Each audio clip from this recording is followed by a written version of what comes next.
Good day, everyone. Hi, this is George Evans, president of Convergence. And as you know, I've been doing a series of episodes around building a world class sales organization. Today is our fourth episode. We're going to talk about scaling a sales team. So you've had some success. Now it's time to build. And my advice over the years would be bigger is better, but you have to do it right. So it's not just about hiring more salespeople, more sales reps. It really involves strategic planning and really operational discipline and optimizing your resources. So there's a few steps that I know over the years that I think are very helpful. The first is confirming your readiness as an organization before you scale. Can your organization absorb this growth, support this growth from an operational perspective, right? You're going to look at your pipeline and you're going to say, listen, we're going to double it, we're going to triple it, and we're going to have more deals, more flow, more conversions. But I think operationally you have to be sure you can absorb that work. The second is defining kind of the team structure, the team roles. And I find this is really circles around three areas, right? Sales, operations, and technology. So it's important that that gets buttoned up in terms of assignments and structure.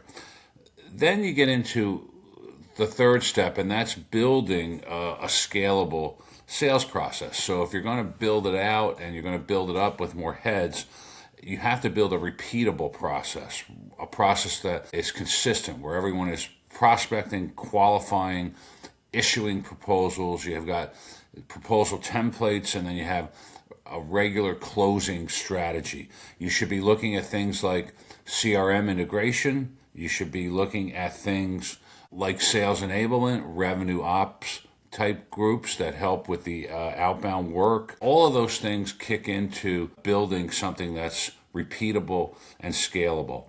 You should standardize onboarding of salespeople and training of salespeople. New hires need to understand your products. They need to understand your systems. They need to understand your execution standards. Be, as I mentioned, revenue ops, where some people call sales enablement. That has to be very aligned and integrated with sales, with marketing. And those are the types of groups that cohesively help you accomplish the kind of numbers you want to accomplish. So now you're building, so you're hiring, you're optimizing hiring and onboarding new people, new salespeople. It's important that you do what I think is batch hiring. Hire 2, 3, 4 people at a time. Training those people together can help reduce ramp-up time. Look at people internally, right, that deserve maybe an opportunity or a promotion, and really think hard about flagging talent at even some of the competitors you have, right? People that have beaten you in the market. The next stage and step is really investing in technology. So I talked a little bit about CRM and sales tools. So things like Salesforce and HubSpot or the equivalents.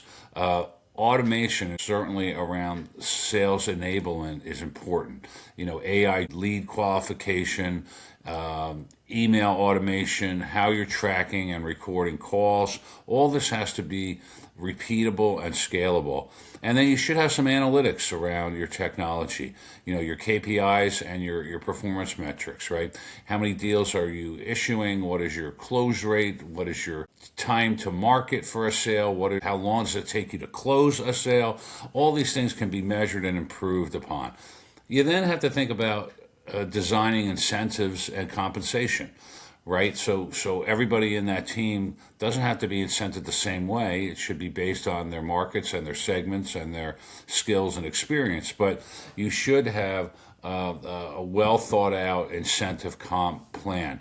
One of the things we've always done that I think's worked well is we never capped things, right? We actually scaled up. So we encouraged salespeople to sell more. So if you made 7.5% on the first million you sold, you might make 10% on the next million, right? And we found that works very well.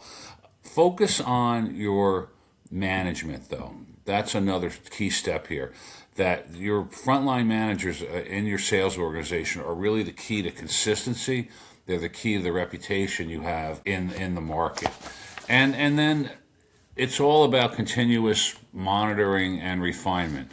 Look at your KPIs. Once they're established, they can be iterative. They're not set in stone. They can be changed, and look for constant process improvement in your sales process. So, in conclusion, scaling a sales team successfully requires strategic readiness by you and your organization, right? The key pillars, just to reiterate, are confirming your operational and financial readiness, defining very clear roles and scalable processes, standardizing onboarding and ongoing training, leveraging technology, phasing in hiring, but hiring where you can in bulk. And by implementing all of these principles, we found that sales leaders maintain high performance and do a very good job forecasting and achieving predictable revenue outcomes. So just a few thoughts today on scaling and building. And as always, I thank you for your time and have a great day. Thank you.